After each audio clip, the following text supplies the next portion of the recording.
대림절을 보내고 있습니다. 대림절은 주님이 이 땅에 다시 오시겠다고 약속하셨던 그 때를 기다리고, 또 우리가 그냥 기다리는 게 아니고 준비하면서 기다리는데, 자, 여러분 주님을 맞을 준비 어떻게 잘 하시면서 그렇게 주님을 기다리고 계십니까? 대림절 준비에 대해서 오늘 좀 말씀 나누고자 하는데, 대림절을 기다리면서 준비하는 건 다른 게 아니라, 좀 거시적인 담론을 얘기하는 게 아니고 좀 우리 개인적인, 우리 공동체 얘기를 한다면, 내 안에 도사리고 있는 어두움의 어떤 그런 모양, 기억, 이런 것들을 떨쳐내는 것이에요.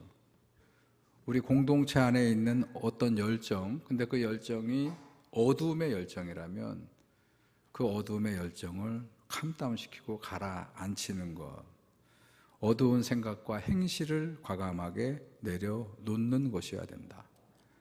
그리고 그 우리가 비워낸 자리에 말씀, 생명과 빛 되신 주님의 말씀이 들어와서 우리를 통해서, 우리 전주중앙교를 통해서 그리스도의 빛을 발하는 그런 기대를 가지고 이 대림절을 우리가 보내고 있는지 스스로에게 한번 생각해 보시고 물어보시고 또 주님께 기도하면 좋겠어요. 주님의 길을 닦기 위해서 이 땅에 파견된 예언자로 보내진 세례 요한이 오늘 8절을 보시게 되면 사람들에게 회개에 합당한 열매를 맺어야 된다. 이게 맥락 없이 나온 얘기가 아니고, 자, 이렇게 되어 있습니다. 그 다음 9절 보세요. 회개에 합당한 열매가 왜 필요하냐 그랬더니, 그거를 제대로 하지 못하면 이미 도끼가, 9절 보세요. 이미 도끼가 나무 뿌리에 놓였으니 좋은 열매 맺지 못한 나무마다 찍혀 불에 던져지게 될 것이기 때문에 그렇다. 임박한 심판입니다. 자, 나무꾼이 이미 도끼를 그 부러지기 쉬운 나무에다가 찍기 일보 직전이라는 얘기예요. 몇 번 찍으면 이 나무는 넘어지게 될 것이고, 그 넘어지고 쓰러진 나무는 다 불쏘시개로 들어갈 수밖에 없는 그 절체절명의 위기에서 세례 요한의 외침은 뭐 하라고요? 회개의 열매를 너희들이 맺어야 된다. 그렇게 외치면서 길을 열어주시는 거예요. 여러분, 세례 요한과 똑같이 예수님께서도 공생애를 시작하시면서 광야의 성령에 이끌려서 사탄에게, 마귀들에게 세 가지 시험을 마침내 이기시고, 그리고 다시 이제 사역을 시작하면서 그때 처음으로 하나님 나라의 복음의 첫 번째 선포가 뭐냐면, 때가 찼고 하나님의 나라가 가까이 왔으니 뭐 하라고요? 회개하고 그리고 복음을 믿으라고 주님도 선포하셨습니다. 자, 회개하라. 메타노에이테라고 하는 헬라어를 번역한 건데, 이 메타노에이테라고 하는 이 뜻의 의미는 뭐냐면, 우리가 뭔가를 잘못했어요. 뭔가 우리가 잘못을 저질렀습니다. 그래서 그걸 알게 되니까 크게 후회하고 자책하는 감정 정도가 아니라, 자, 그거를 막 후회하고 자책하고 자기 탓이라고 그렇게 자책하는 정도의 감정이 아니라, 회개는 그게 아니라 그 과정을 지나서 내 생각을 바꾸는 겁니다. 내 생각과 내 마음의 결심을 바꾸는 거예요. 어디로 바꾸냐? 중요한 방향이 중요하거든요. 어느 방향으로 바꾸는 겁니까? 하나님을 향해서 바꾸는 거예요. 하나님은 우리에게 말씀으로 오십니다. 그래서 하나님의 선포되는 말씀 쪽으로 내 마음과 생각과 삶을 턴하는 거예요. 방향을 완전히 바꾸는 것, 그게 바로 회개하는. 오늘 세례 요한이 그렇게 외쳤더니, 그 요한 세례의 그 회개에 합당한 열매를 맺으라는 말씀이 굉장히 와서 부딪혔던 사람들이 여럿이 와가지고 요한에게 이렇게 묻습니다. 그러면 그럴 마음이 있습니다. 하나님께로 우리의 방향을 바꿀 마음도 있고 결단도 하고 싶습니다. 근데 그렇다면 우리가 무엇을 하여야 합니까? 자, 그 사람들이 와서 요한에게, 그러면 우리가 지금부터 무엇을 해야 됩니까? 여러분, 이 질문이 굉장히 중요하다는 것이에요.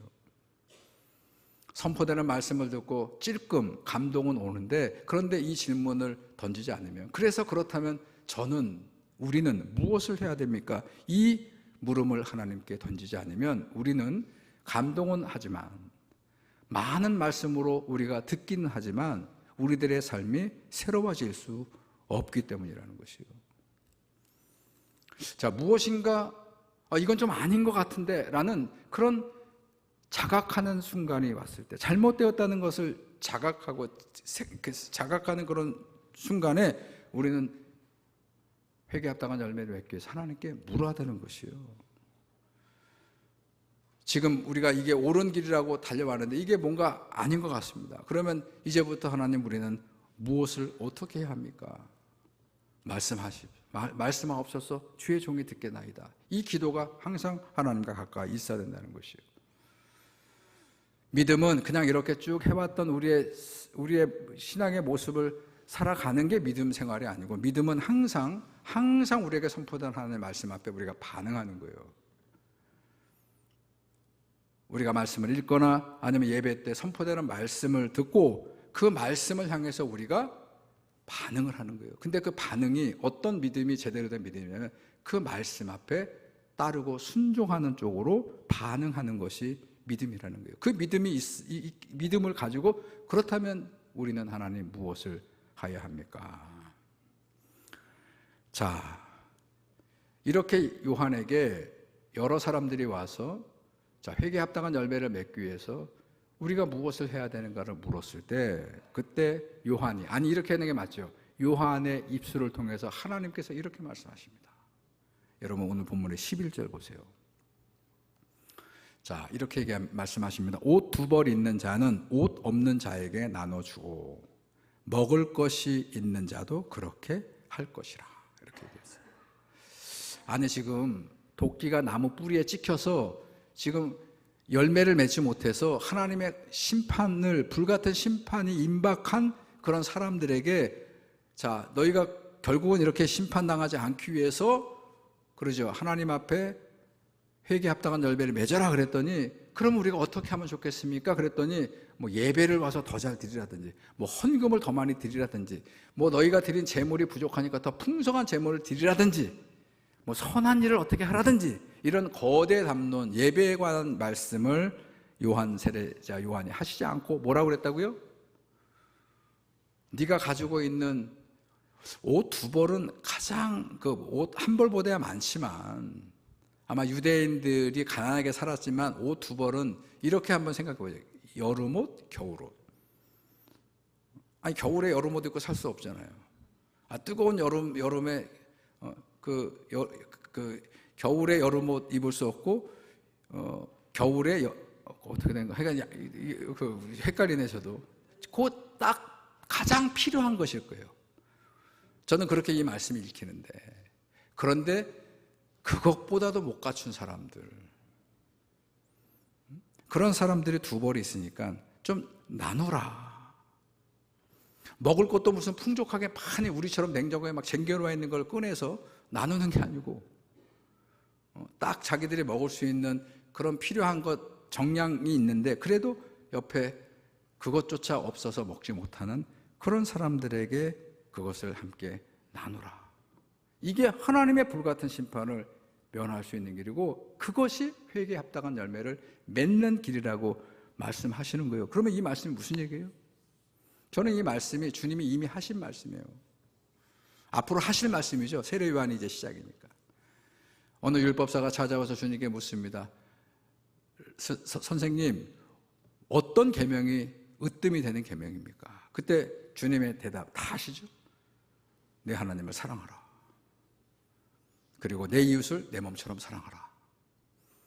이 얘기를 저는 엮어서 이렇게 하는 거예요. 너희가 하나님을 사랑한다고 하면서 내 주변에 이렇게 옷 1벌이 없어서, 먹을 것이 한 끼 없어서 굶주린 사람을 외면하면서 하나님 앞에 나와서 하나님 사랑합니다, 찬양합니다.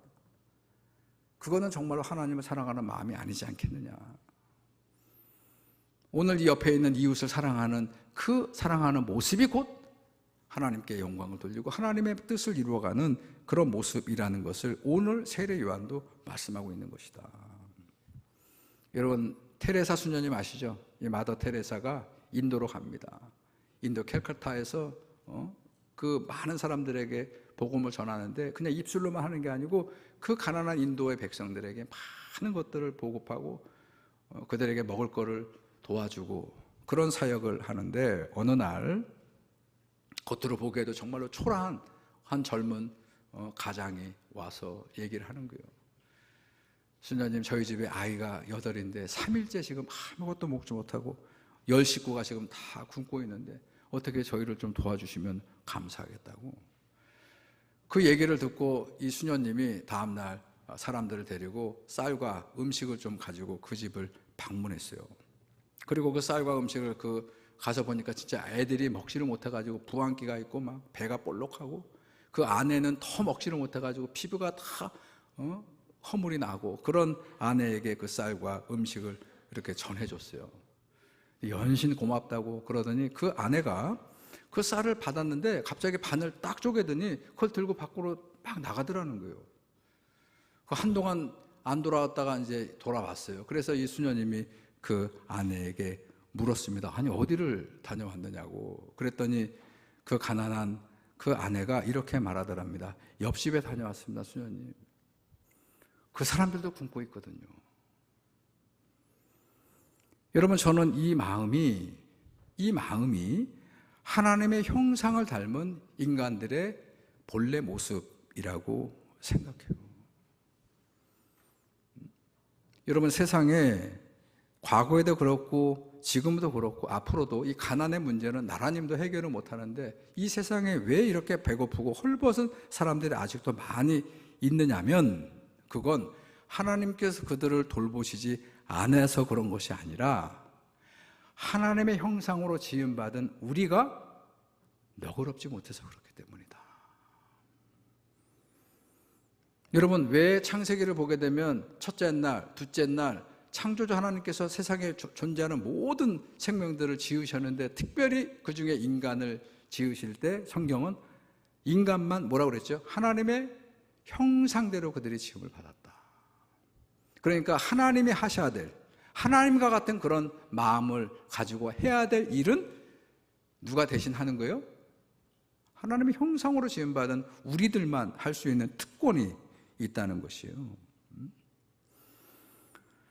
여러분, 가난한 사람들, 배고파하는 사람들뿐만 아니라 하나님에 의해서 지어진 모든 피조물들이 신음하고 있을 때 그들의 결핍을, 그들의 아픔을 우리가 보고 무엇인가를 우리가 도울 수 있는 그런 너그러운 마음을 내어놓는 것, 그런 도움의 손길을 행위하는 것, 그것이 바로 우리가 비로소 하나님의 형상으로 지음받은 인간의 특권을 보여주는 것이다. 우리가 인간은 만물의 영장이라고 우리 스스로 규정하고, 우리가 그래서 더 누릴 수 있다고 그러고, 우리 마음대로 이 창조 세계를 아무렇게나 해도 상관이 없다고, 하나님 우리에게 그런 특권을 맡겼다고 그렇게 얘기하는 것은 정말로 하나님의 뜻을 정반대로 거스르는 것이고, 우리가 정말로 하나님의 형상을 따라 특권을 행사하는 건 뭐라고요? 주님이 그러하신 것처럼, 아무 조건 없이 주님이 이 땅의 모든 생명들에게 은혜를 베풀어 주는 것처럼 우리들을 통해서 그렇게 하나님의 형상으로 지음받은 인간들의 특권을 나누는 것. 그러면 동시에 그렇게 우리가 하나님의 은혜를 나누는 그 선택을 하게 되면 하늘에 계신 하나님께서 그 인간들에게 한없이 많은 은혜를 내려주시는 것이라는 거예요. 자, 여러분, 오늘 우리가 무엇을 어떻게 해야 됩니까? 라고 묻고 있는 이 두 번째 세리들에게 하나님이 요한의 입술을 통해서 이렇게 말씀하셨어요. 너희에게 부과된 것 외에는 거두지 말라. 자, 세리는 세금을 징수하는 사람들이에요. 자, 이 로마의 제국에 바치게 한 세금을 징수했던 세리들이 부당 이득을 취하기 위해서 훨씬 더 많은 과중한 세금을 걷어갔어요. 자, 그거 하지 말라는 거예요. 세리는 그럴 권한이 있었어요. 세리들에게 제가 주석을 보니까 당시의 로마는 이 헤롯 분봉왕을 통해서 혹은 빌라도 총독을 통해서 세리들에게 최대한으로 작은 봉급을 책정했대요. 아주 작은, 아주 기본도 안 되는 봉급을 주고 그리고 세리의 임무를 주는 거예요. 그러면 어떻게 하라는 거예요? 너희들 능력껏 뺏어서 그 고난을 써서 가지라는 거거든요. 여러분, 저는 주님의 말씀을 이렇게 읽어요. 우리들이 살아가면서 이렇게 딱 봤을 때 내 이익이 있거든요. 자기들의 이익을 위해서 쥐꼬리만한 권력을 가지고 있는 그런 사람들을 만나서 내가 누가 알고 있어. 그래가지고 하다못해 마을의 이장 누구 만나가지고 그래가지고 자기의 이익을 대변해달라고 그런 선택을 멈추지 않는 한, 여러분, 이 대한민국이 한 두 커플만 바뀌면요, 한 커플만 벗겨도 보이지만 한 두 커플만 벗기면 자기들이 능력이 없어서 못 해먹는 거지. 모든 능력이 있는 사람들은 전부 다 여기로부터 자유롭지 않잖아요.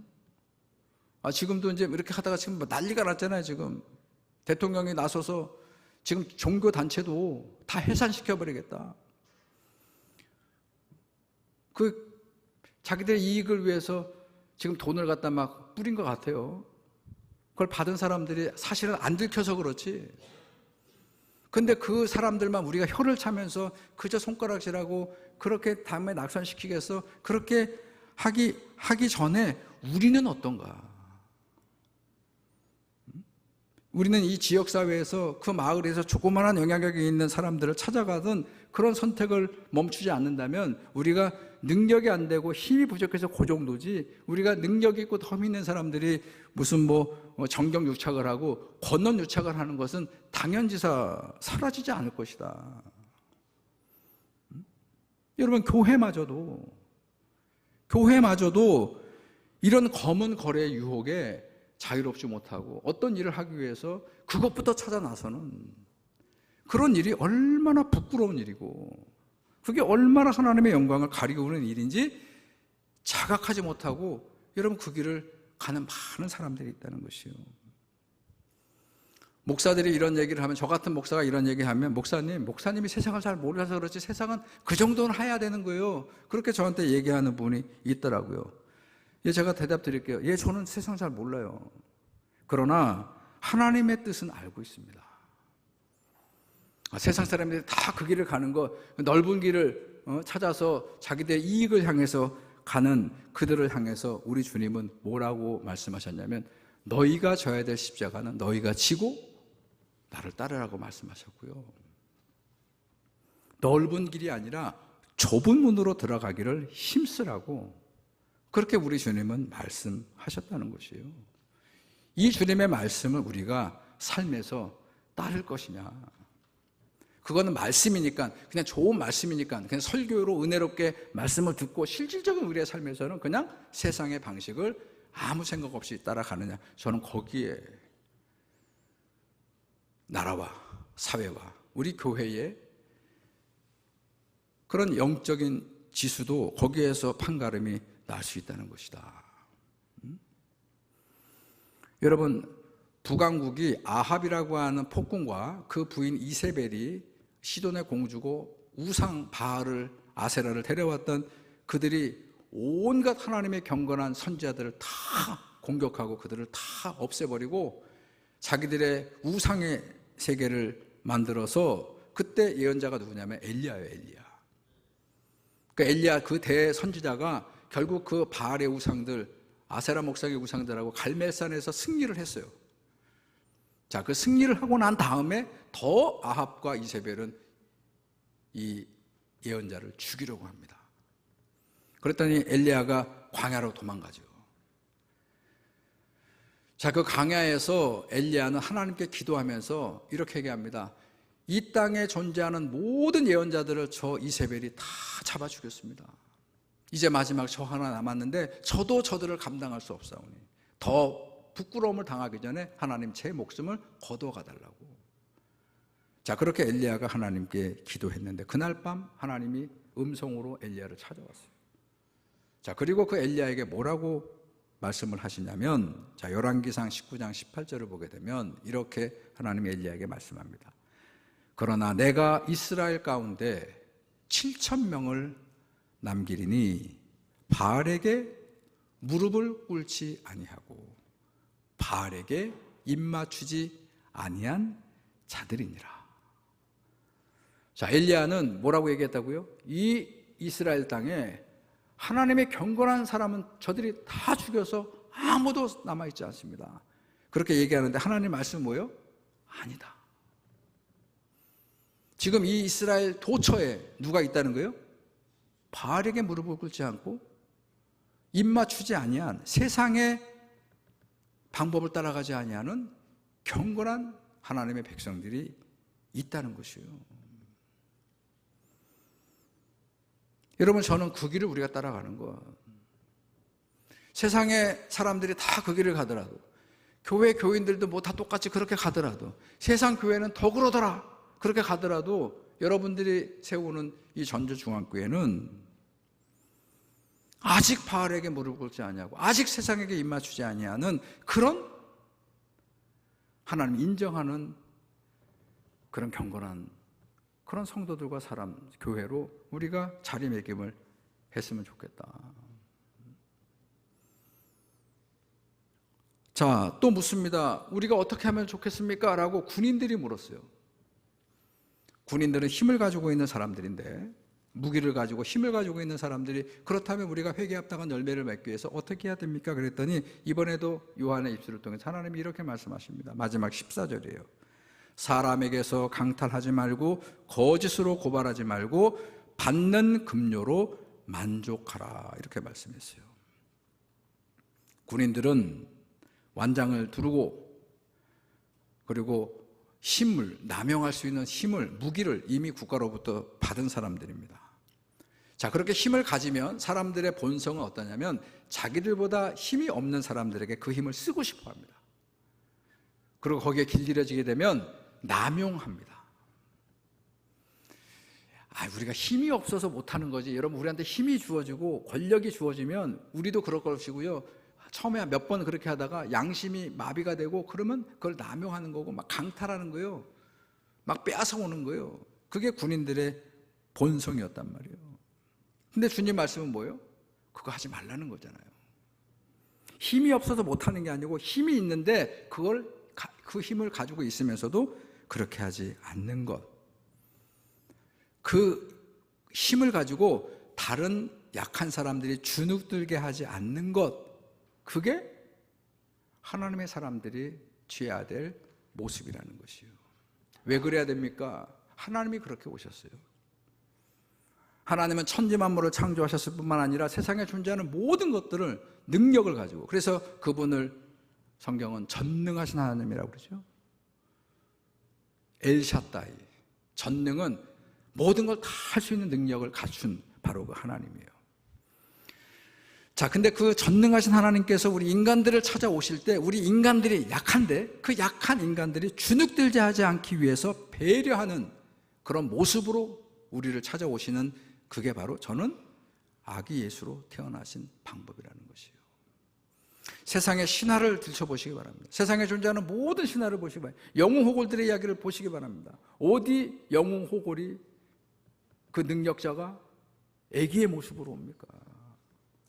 힘을 갖추고 모든 능력을 다 차지하면서 호령을 하면서 그렇게 세상에 자기 존재를 드러내는 것으로 이 땅에 오는 이야기가 다 신화 이야기고 영웅 호골들의 이야기인데, 예수님은 어떤 모습으로 우리 인간을 찾아오셨다고요?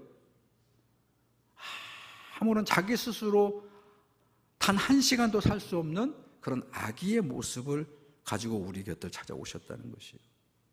그것도 연염집도 아니고, 뭐 부잣집은 말할 아니고, 그냥 일반 평범한 집도 아니고, 어때요? 말구유에 오셨고. 여러분, 예수님이 태어나신 그 아버지 요셉과 그 어머니 마리아가 정상적인 결혼 생활에서 태어났어요?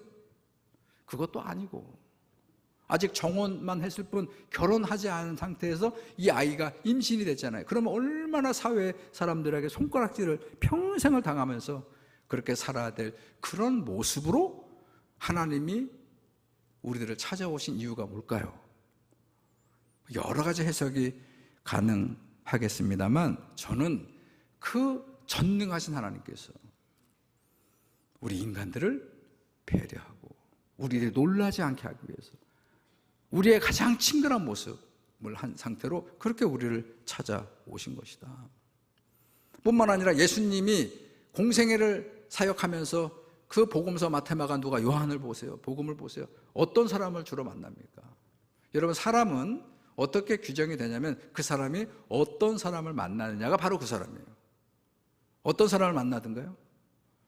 저 예루살렘에 올라가서 대제사장을 만나가지고 그 능력으로 대화를 나누고 자기가 아는 무슨 서기관을 만나가지고 율법사를 만나가지고 자기가 자랑하고 떵떵거리는 사람들을 만나고 그러던가요?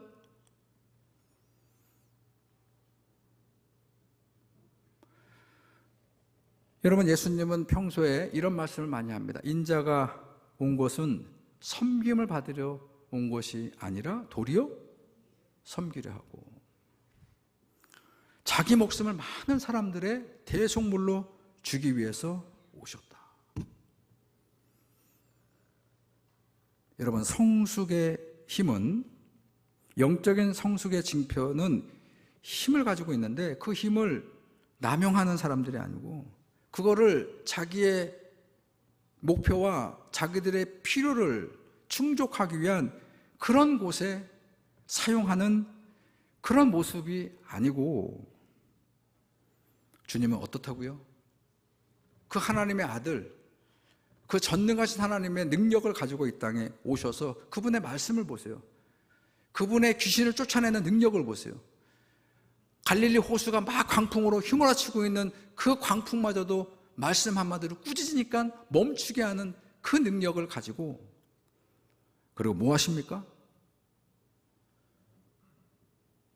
평범한 사람들의 수준도 안 되는 그런 모습으로 어렵게 살아가는 사람들을 위해서 할 수만 있다면 그 능력을 나누고 그들을 섬기고 그들을 품고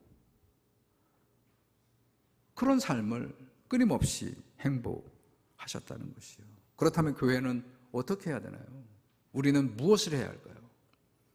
주님이 가셨던 길을 꼼꼼히 들으면서 주님이 가르치시는 그 말씀을 항상 귀에 새기면서 교회는 주님이 가신 길을 따라가는 거예요. 주님이 가셨던 그 길을 다른 교회는 하든지 없어요. 그런 주님이 가신 그 길을 따라가기 위해서 우리 교회는 더 부흥하고 우리 교회는 더 힘을 가졌으면 좋겠어요. 근데 그 힘이 우리 스스로 빛을 발하게 하기 위한 그런 목적 때문에 교회가 부흥하는 게 아니고, 그 힘을 갖추어서 뭐 하라고요? 어두운 그늘져 있는 곳에 우리 주님처럼 빛을 드러내시고 그들 편에 서서 그들의 입장에 서서 그들을 함께 동행하는 그런 교회, 그런 기쁨, 세상에 줄 수 없는 그런 기쁨을 저는 이 대림절에 우리가 묵상 깊이 하시고 그 길을 우리 전주중앙교회가 따라가서 이 지금 성탄절까지 이제 한 열흘 남은 이 기간 동안에도 우리가 할 수 있는 부족하지만 빛을 발하는 그런 성도와 우리 전주중앙교회가 되기를 주님의 이름으로 축원합니다. 하나님, 오늘 대림절에 세례 요한이 와서 심판이 불가피한 열매 맺지 못한 그런 백성들에게 그 말씀을 전하면서 그들에게 마지막 기회를 외칩니다. 회개하라. 회개 합당한 열매를 너희는 반드시 맺어야 한다. 그 말씀을 경청했던 여러 사람들이 그러면 선생이여 우리가 무엇을 해야 합니까? 하나님, 우리 성도들의 믿음이 이 지점에서 깨닫게 하셔서 우리가 다 해보지만 그러나 정작 하나님의 뜻을 따라서 우리가 무엇을 지금 이때 해야 될까를 주님 앞에 항상 되물을 수 있는 그런 믿음으로 우리가 거듭나게 하여 주옵소서. 옷 2벌 있는 자는 1벌 있는 자에게 나누고 먹을 것도 그렇게 나눌 것을, 능력을 갖추고 있지만 그것을 남용하지 않는 것을, 군인들처럼 자기의 힘이 있지만은 그 자기의 힘을 가지고 다른 사람들을 부리지 않는 것, 자기의 욕심을 채우지 않는 것, 그것이 회개에 합당한 열매를 맺는 그런 삶을 살아가는 것이라는 이 가르침 앞에 깊이 묵상하게 하시고 우리 주님을 따르는 그런 길을 선택하는 우리 모두가 되게 하여 주옵소서. 예수님의 이름으로 기도드렸습니다. 아멘.